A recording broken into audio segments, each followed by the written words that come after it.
Hello, my name is Derek, the bunny professor of biology. As a conservationist, I think that would be in everyone's best interest to add the Alvaro property to the Mountain Forest National Park. Although the rainforest is a vital source of income and both scientific advances and economical profits, we as a community should consider the aspects of the rainforest that we need, as well as the organisms that may live there, such as myself. When thinking of the use for the rainforest, we should also think of the many animals and plants that call it a home. These tropical rainforests cover about 6% of the earth, yet serve as a home to over half of the world's plant and animal species. This means that whatever you do with the Alvaro property, it will not only affect the people, but the species that live there. Also, when dealing with this property, we should think of the environmental effects that it will have on the country as a whole.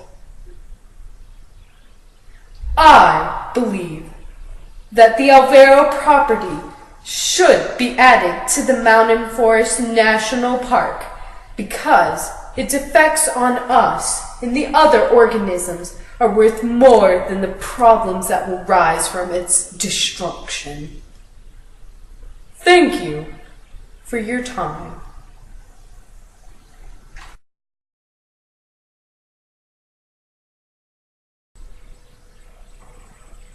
The importance and value of our rainforest is not only known for its biological diversity, but as well as its ecological functionality. More than half of the world's estimated 10 million species of plants, animals, and insects live in the tropical rainforest. More than 2,000 different species of butterflies are found in the rainforests of South America. Rainforests have 170,000 of the world's 250,000 known species. An average 4 square mile area of a rainforest has as many as 1,500 flowering plants, 400 species of birds, 700 species of trees.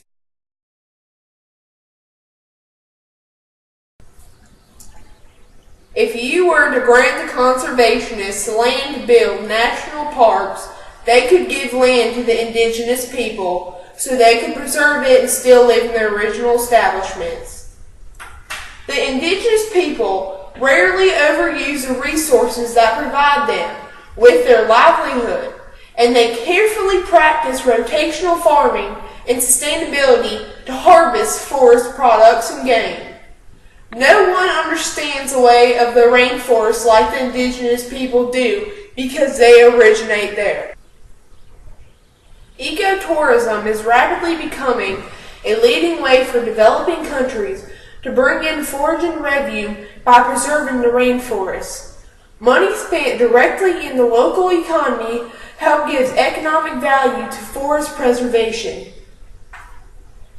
The Canopy Walkway is an example of an ecotourism place because it allows people to experience the rainforest and the importance it brings. The Canopy Walkway is an Amazon Center for Environmental Education and Research. They host week-long educational workshops for kids, adults, and teachers.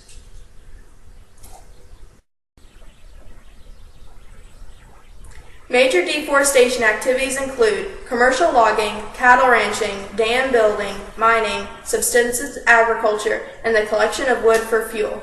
Commercial logging cuts down woods including teak, mahogany, rosewood, and other woods popular for furniture making. These woods are mostly used for making coffins, and they are only buried after they are used. Other uses include making wood chips and cardboard packing material. Although this is a devastating occurrence, it is many times the country's main source of income and a way for them to repay debts. To give you a sense of the cost, logging products from the Amazon rainforest are sold for as little as $2 an acre. After logging, some timber stays in the country for fuel, woods, and charcoal. They can also be used in the paper industry.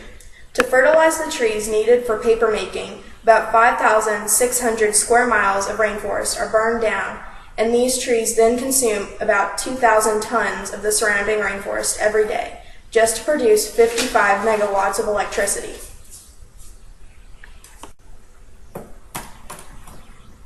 Once an area has been deforested, it can never return to the way it once was, because the original ecosystem has been lost. Many times, the few surviving plants from the undergrowth that evolved to deal with the little light cannot survive from the deforestation because they get too much light from the loss of the canopy. RAN is an organization that stands for the Rainforest Action Network. It was founded in 1985, and it has been working to protect rainforests and the human rights of the ones living around it. RAN contributes by confronting the two primary drivers of destruction: the expansion of palm oil plantations and the logging by the pulp and paper industry. Care2.com is a common known website that can allow people to donate to the rainforest freely. It's just as simple as a click of a button and you can save 11.4 acres of our rainforest each day. To sum up why rainforests are important and because we want to conserve them is because they help stabilize climate, provide homes to many plants and animals, maintain the water cycle, protect against flood, drought, and erosion, are a source of food, support tribal people, and simply the feeling of biophilia.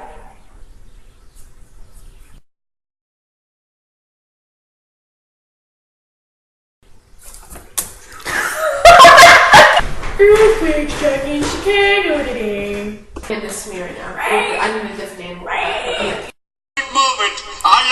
Save the rainforest! We're partying now!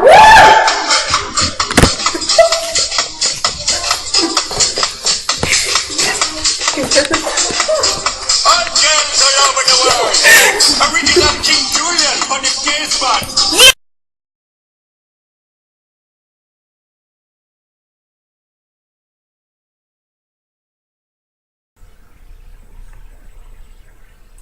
You may be wondering, what do I get if I help? A group of scientists from New York researched how much money would be made of a 50-year period by harvesting and selling the natural products of the rainforest compared to what would be made from logging and cattle ranching. They found that over 50 years, the total sum of money from logging would be $3,184, and the total sum of money from cattle ranching would be $2,960. Compare that to the findings that if we harvest and sell the natural products of the rainforest for $6,330 could be made. That's a little more than logging and cattle ranching would be made together. And we could continually use the rainforest products because it is sustainable. That calls attention to the environmental benefits of saving these money-making areas. Did you know that rainforests not only provide habitats for some 50% of the world's species like all of us, but they also help maintain the climate by regulating atmospheric gases and by regulating rainfall? Well, they do. When we cut down and degrade these wonderful places, the result is less rain, less oxygen, and an increased threat of global warming, not to mention a major source of the world's limited drinking and fresh water.